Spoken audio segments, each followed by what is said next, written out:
The morning mist over Paris is clearing, which they usually share, and Grand-Mère Brion. Uncle Jules is taking them in his taxi. It'll save train fare and they'll share the gas bill. Mama Brion thinks that Uncle Jules is lucky to own his own taxi and be able to take a day off now and then and go for a drive in the country. Monsieur Brion cannot go. His handbag shop is a one-man business. He makes and sells merchandise. He works hard to keep up with his customers' needs. But hard as he works, he never seems to catch up. He never has time for a vacation.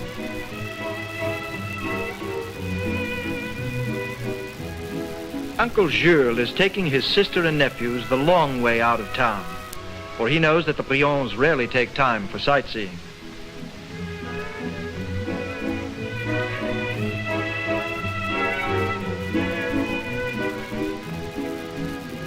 The route takes them past many famous landmarks along the Seine, past the Cathedral of Notre Dame, then across the Place de l'Opéra, and past many historic buildings to one of the largest squares in the world, the Place de la Concorde.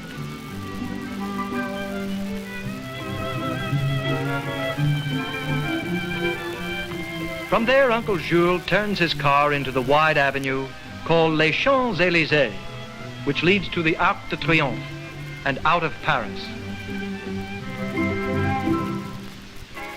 As Claude's road map shows, Normandy is a region in northwestern France on the English Channel. The coast of Normandy is part of the 1,600 miles of French coastline. Because of the influence of the warm ocean currents, France has an extremely mild, humid climate, favoring a great variety of crops in the rich soil. France is divided into 5 great agricultural basins, each watered by a river. These rivers and their connecting canals provide cheap inland transportation. The road to Normandy takes the Brions through the Parisian basin, where the principal crop is wheat for the bread that is a basic food for all Frenchmen. As he drives along, Uncle Jules tells Claude about the many towns and villages.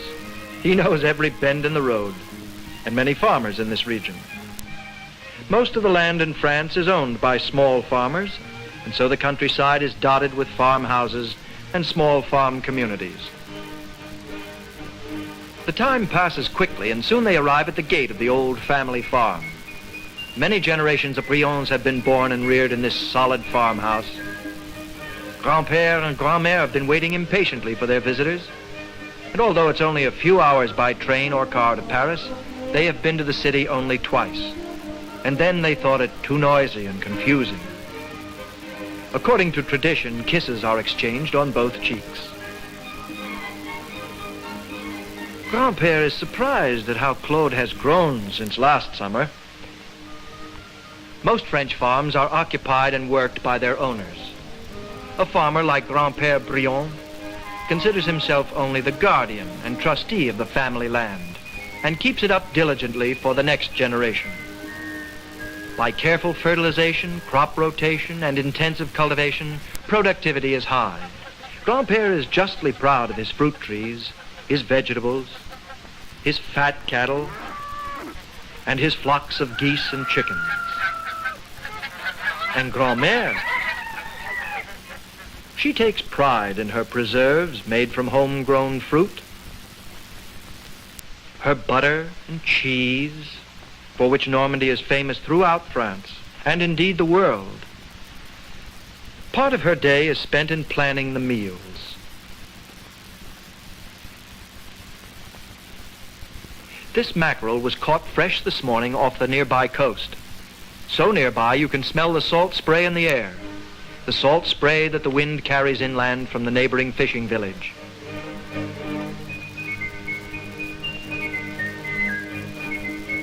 Just like the farmers, Norman fishermen follow the calling of their forefathers.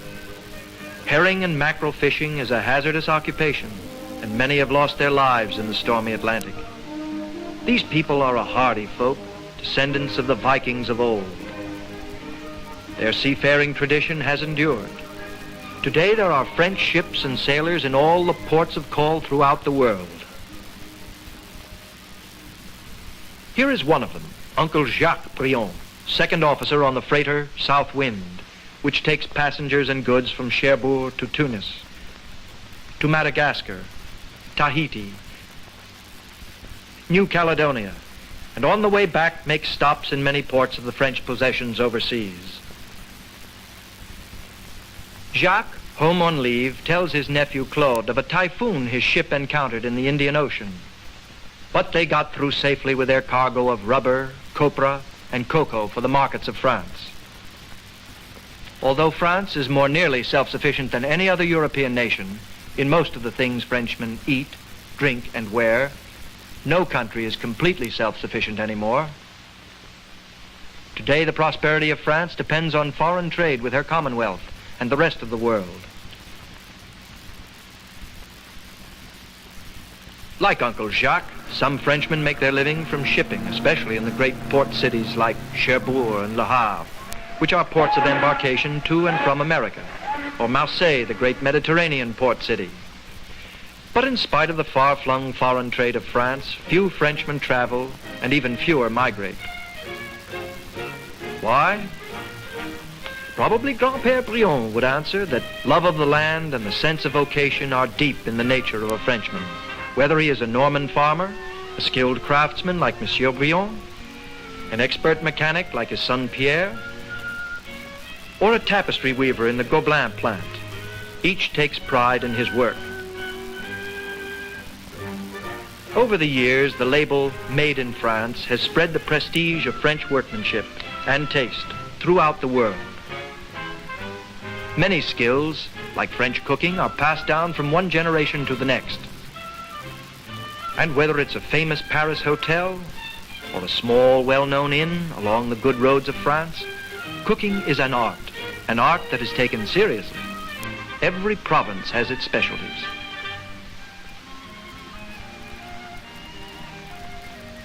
Wherever Frenchmen live, wine is a traditional part of the daily diet. And in several provinces, wine growing is so important that their names have become synonymous with their wines. Anjou, Bourgogne, Cognac, Champagne, and so on. Born and reared in a historic setting, Frenchmen are deeply conscious of tradition. Surrounded by works of art, Frenchmen appreciate beauty. France has long been the refuge of artists from many lands. The people of France live close to the great monuments of medieval faith. Indeed, religion and community life are inseparable in France. While church and state are separated and religious freedom rigorously observed, the Roman Catholic Church exerts a powerful influence. Monsieur le Curé is a friend and advisor to the villagers.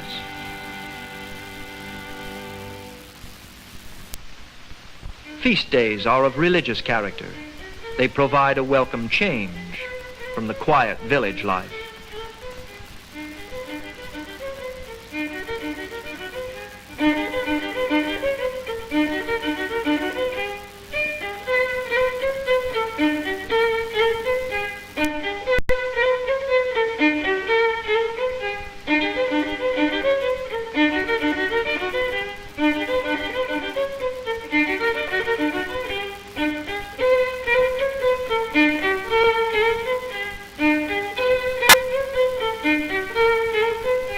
But France, the country of farmers, shopkeepers, fishermen, and craftsmen, is also an industrial nation. More and more people work in factories and mines. And France needs more men to mine their natural resources, more hands for industry, more hands for farms, more hands than there are in France. Therefore, workers are brought in from Italy, Yugoslavia, and other countries to man the expense. 100 years have taken a heavy toll on French men, the loss commemorated by the eternal flame under the Arc de Triomphe in Paris. The French population does not increase as rapidly as that of other European countries, and Germany's expanding production and power are a continual source of anxiety to Frenchmen. The formation of an international authority under which steel should be made with French coal and German iron appeared as the first sign of cooperation instead of competition between France and Germany. But if France's traditional rival is across the Rhine, her traditional friend lies across the wide Atlantic. This friendship is old and deep. France helped America achieve independence.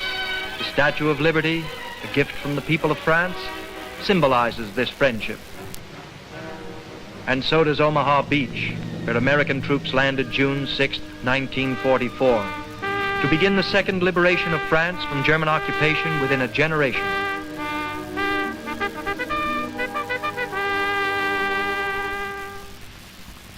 Now Uncle Jacques' leave is up. He's off to make the rounds of the seaports of the world once again. And Pierre's vacation draws to a close.